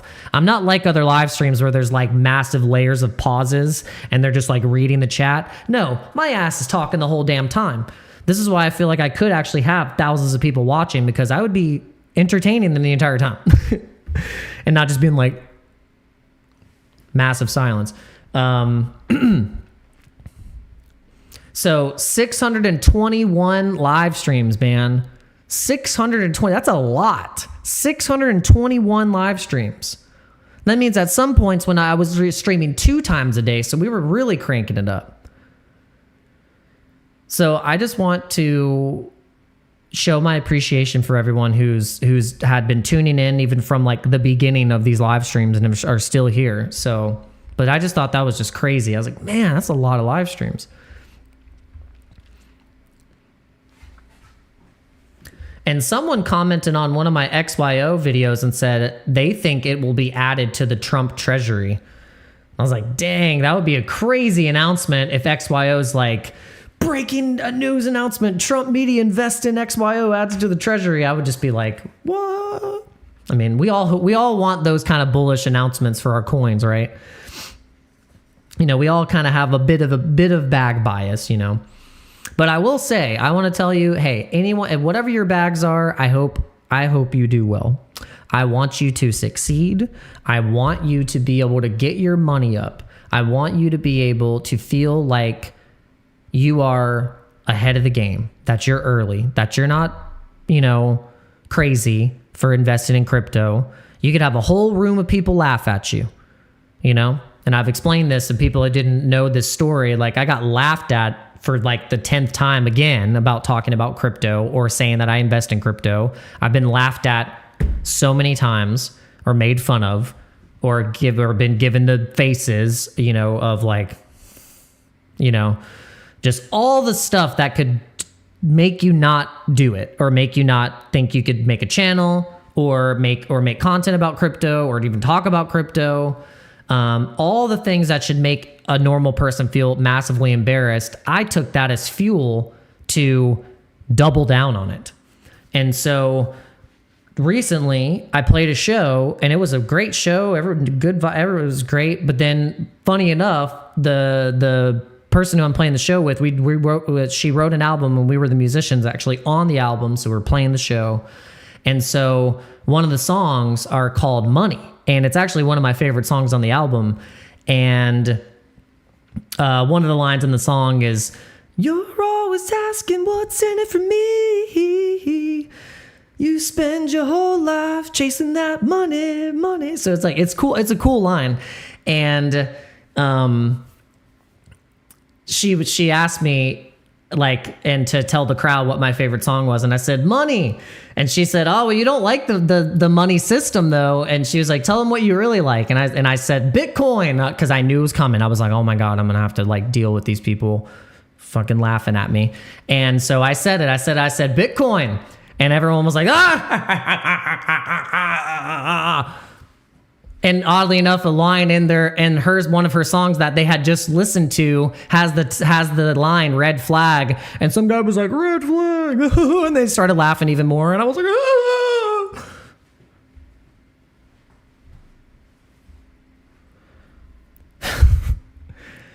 So if you ever find yourself in a situation like that,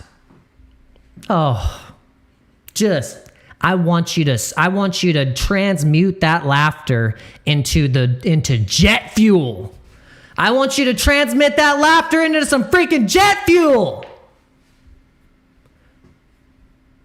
I don't want anyone to be getting discouraged from an entire room laughing at you. Because that, my friends,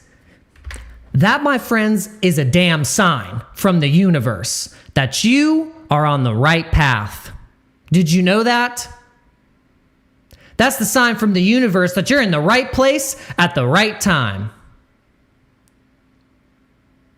I love this. I love thinking about this term, that God meets you right where you are.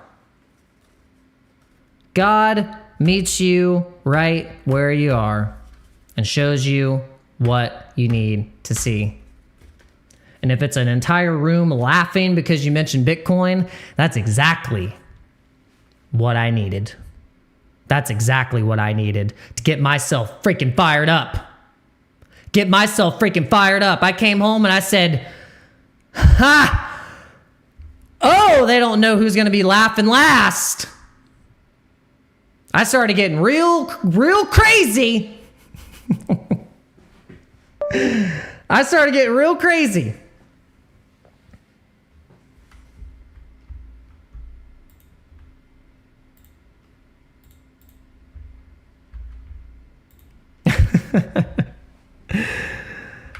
Oh my gosh. Yeah, Headband says I probably need to calm down. He's like, you are humiliating. You need to please stop.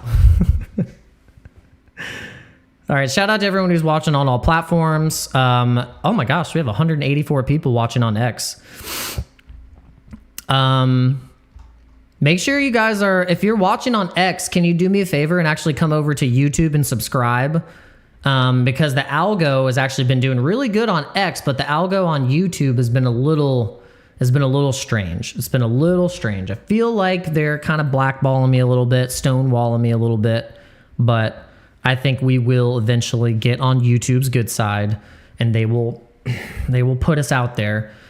And the reason being is because I really do believe this. And, you know, and here's the thing, you know, I give Thread Guy a hard time. But I will give it to him that he's grinding on those streams. He's grinding on those streams just like I am. You know, we're grinding on similar things. I think the thing that he's got dialed in though is he is getting a lot of people to come on the stream and talk as guests. And I've actually wanted to do that a lot more. I wanted to bring on at least like one guest a week. And we've had on like Miss Teen Crypto, like we've had on More Light, Ticker Bitcoin Dev. We've had on Julie Kennis.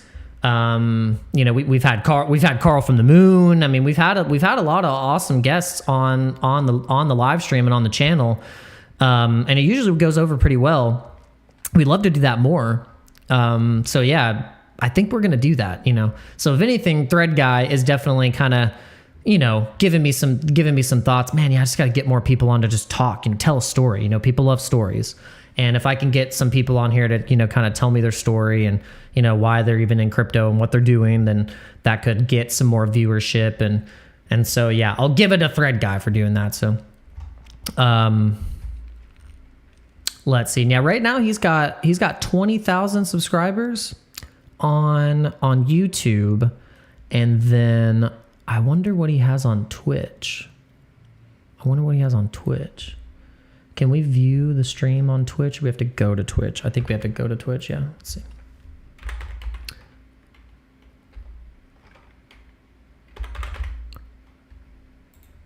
Am I signed in on Twitch on here? I am not. But I wonder if I type in Dano Crypto on here, if I will come up. Like if Twitch is nice. Yeah, so if you type in Dano Crypto, I do come up as the first one. And there is one person watching. Type in Dano Crypto, I do come up as the... Whoa. Okay, now let's see what... So right now on here, on my particular... I have 53 followers. Don't know if that... Because it's... I have 53 followers, but there's never 53 people actually watching. There's only like one. But I will give Headband so much credit for trying to push me as a Twitch streamer. Thread Guy has 28,000 followers. So yeah, I gotta tap into like those people, the people that are on Twitch that like crypto. Yeah, that's or maybe just me and Thread Guy just need to collab. And I'm not gonna give him a hard time, but you know, I'm gonna be like, all right, Thread Guy. Let's get the facts straight here. Okay, all right. So you promoted rugs for months and months, and then you disappeared in an apology video, went silent, and then came back as a Bitcoin maxi. And then, no, no, I actually think we would actually have a good conversation. We'd probably have a good stream. Oh. So Thread Guy, if you see me right now, and you see me right now popping up on the top of live on X, and you're watching this and you're listening to this right now, DM me. And you know what? I'd love to have you on the stream. And you can tell me and explain to me how I can get the Jupiter sponsorship. I at least got Mao. I got Mao to pay attention to me. He did see one of my posts and liked it. But I was like, Mao. I was like, Meow, let's collaborate. Or I would like to get him on the channel, and he can talk about Jupiter, because I actually do like the Jupiter wallet as a Solana wallet. It's actually pretty nice. If you haven't used it yet, I would definitely check it out. If you like Phantom, because most people are using Phantom in terms of a Solana wallet, just kind of like default in terms of users. I don't know what's another wallet that is getting like that's like second to Phantom in terms of actual users. Which one probably has like the most users? Because there's a lot of people that were using Jupiter and also in hopes because they knew they were going to get an airdrop. So if you guys remember, like the people that use Jupiter, and even if you didn't directly go on, this is what's great about this is what people don't understand about the mechanisms of the Jupiter airdrop and how insane that was and how fair it was. Even if you didn't go on Jupiter I don't want to say the wrong URL because I don't want to because it's like jupe dot something. I can't remember off the top of my head. If you didn't even go on the website, if you just used Phantom to swap, it used Jupiter the aggregator, the whenever it does the swapping, like in the transaction, you know, it has to go through the rail. It has to kind of go, gets through the path. If you ever look at a blockchain transaction, it gets like this gets swapped to this, and this is wrapped, and then, so it ended up using, if you ended up using Jupiter, then you got the airdrop, even if you were swapping inside of the Phantom wallet, which I was doing. Like I didn't really go on Jupiter. I was just swapping inside of the app. So then I still was eligible to get the airdrop. That's fair as hell. That's cool. Like I was like, that's really cool. And then the same with the Pingu airdrop. The Pingu airdrop rewarded people that had on-chain activity with their ETH wallet as well as their Solana wallet. So then when you got with that airdrop, you got to sync 2 different blockchain activity, and it was all based on your blockchain score of just what you did on chain. That is great. So if anything, the 2 most successful airdrops I think of all time probably is Jupiter, Pingu, and I'll give you 1/3 better. This is my wild card, Pulse Chain, because Pulse Chain you could mint free tokens of Pulse to be able to use the ecosystem. That was the whole thing. You could mint Pulse, and it was the biggest free airdrop technically as well. I know. Right there is where I might have lost you guys. Right there is where I might have lost you guys. I'm sorry. Like, damn it. He was on to something. And he said Pulse Chain. Done. He was on to something.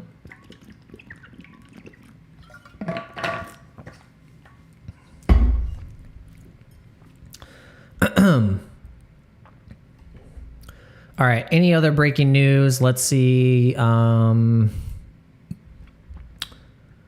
Let's go to the AI news summary. Inflation details not enough to sway the Fed's actions next week. The Feds are still playing the wait and see. Everyone's basically like, look, why are you not cutting at 50 basis points? There's no reason not to. You could cut 50 right now, cut 25 the next one, and we'll be happy. But they're like, no, we're going to do 25 and then 25 and then another 25 for the rest of the year.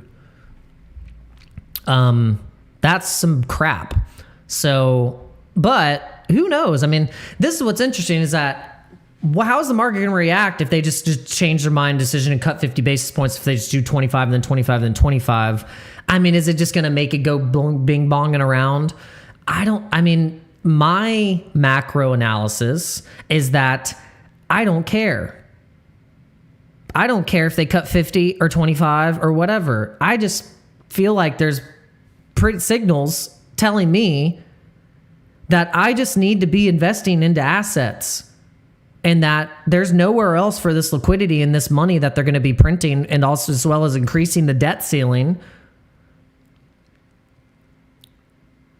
that doesn't signal for me to just be super bullish acquiring assets over the next 10 years.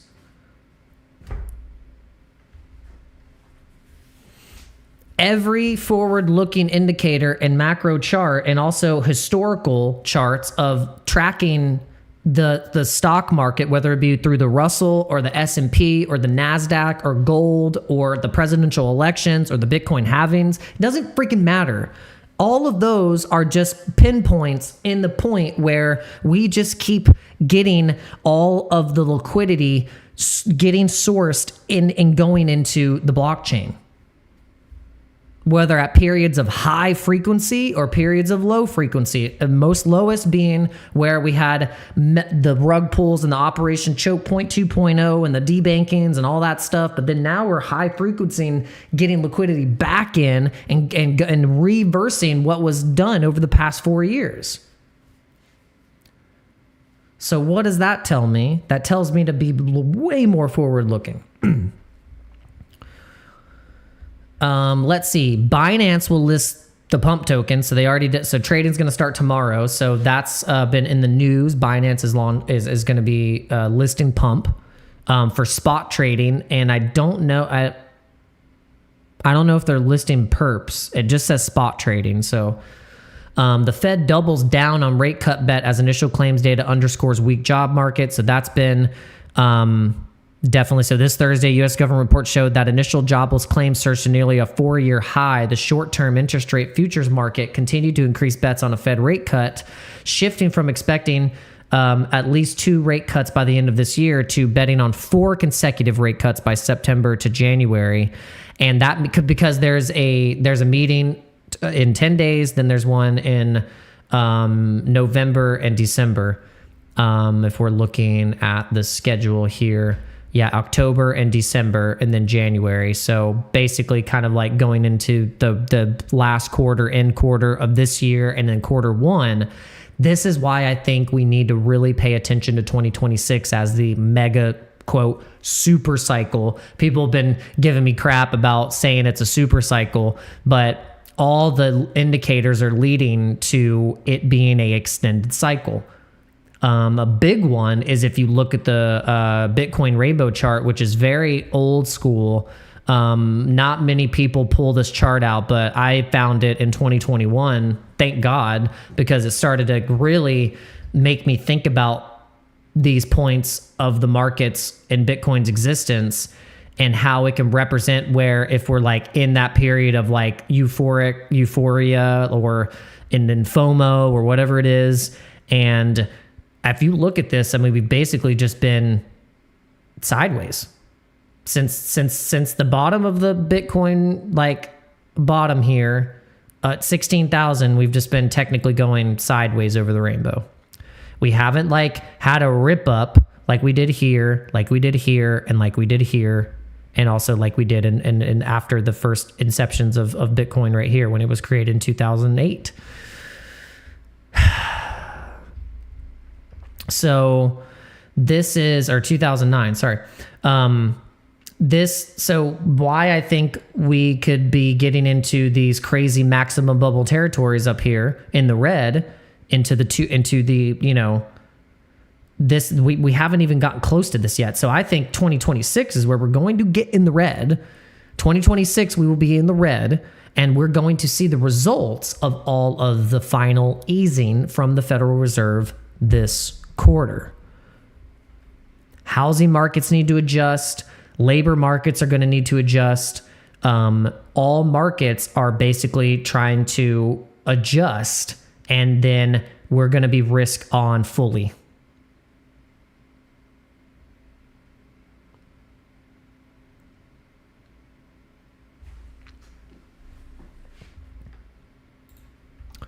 All right.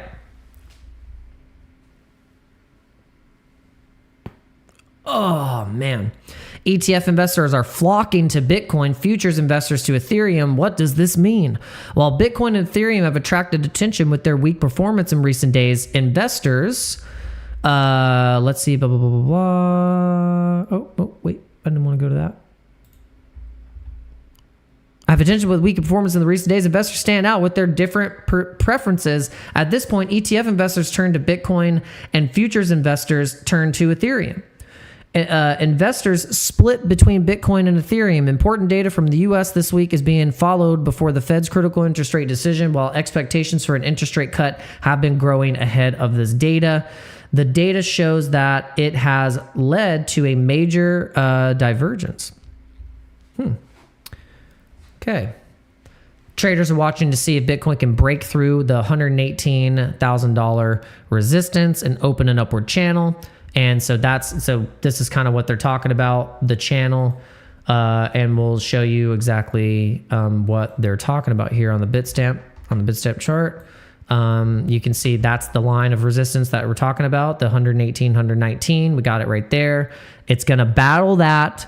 It's really going to battle that 117 right there, this little area. We have an alert set on that line.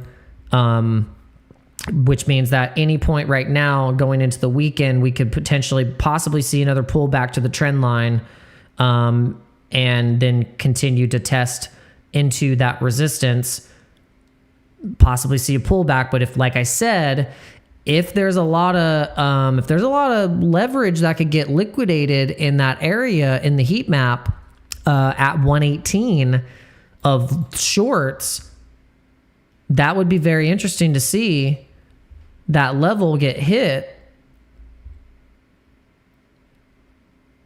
We got leverage that needs to get cleared at 115. We have leverage at the bottom that needs to get cleared at 113. Yeah.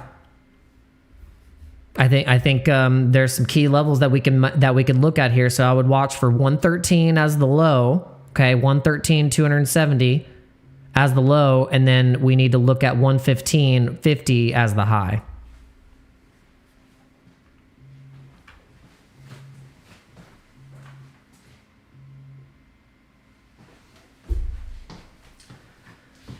Okay. All right, my friends. I think we covered, so, you know, the most important things that we wanted to cover. I think that's pretty much it. I don't know if we have any other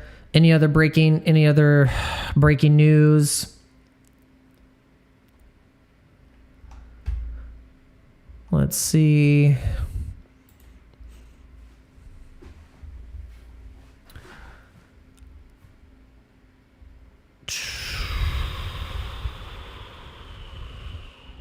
Yeah, I think that's that is pretty much it. That is pretty much it. Okay, guys, thank you so much for tuning in. Again, I really do appreciate every single one of you for coming to one of these live streams and interacting, chatting with me, hitting that like button, leaving a comment, and make sure when you're done watching this, if you can do me a favor and just go on the live stream and leave a comment on the actual live stream, because thank you so much for people haven't been really doing that lately. It's just been kind of crickets. So make sure you leave a comment at the end of the live stream to say, hey, thanks for doing what you do. I don't care. You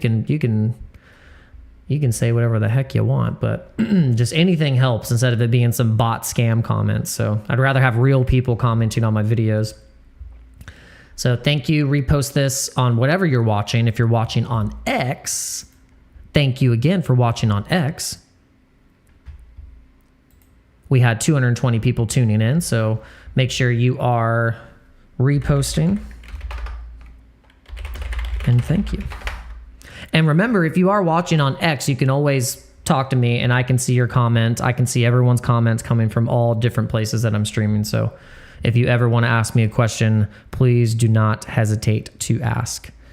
And with that being said, God bless you and your families. May the Lord, the light of the Lord Jesus Christ shine on you and your families. Make sure you just have everyone in your prayers today and just going forward.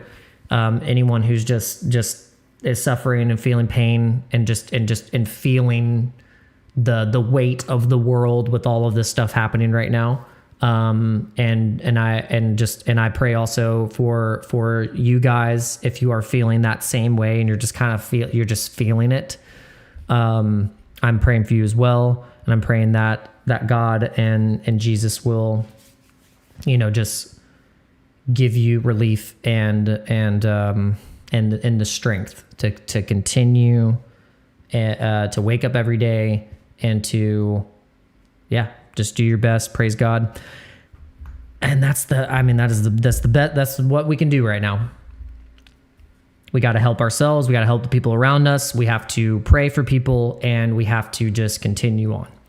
So with that being said, we love you. Thank you very much. And we'll see you guys on the next live stream. Peace out.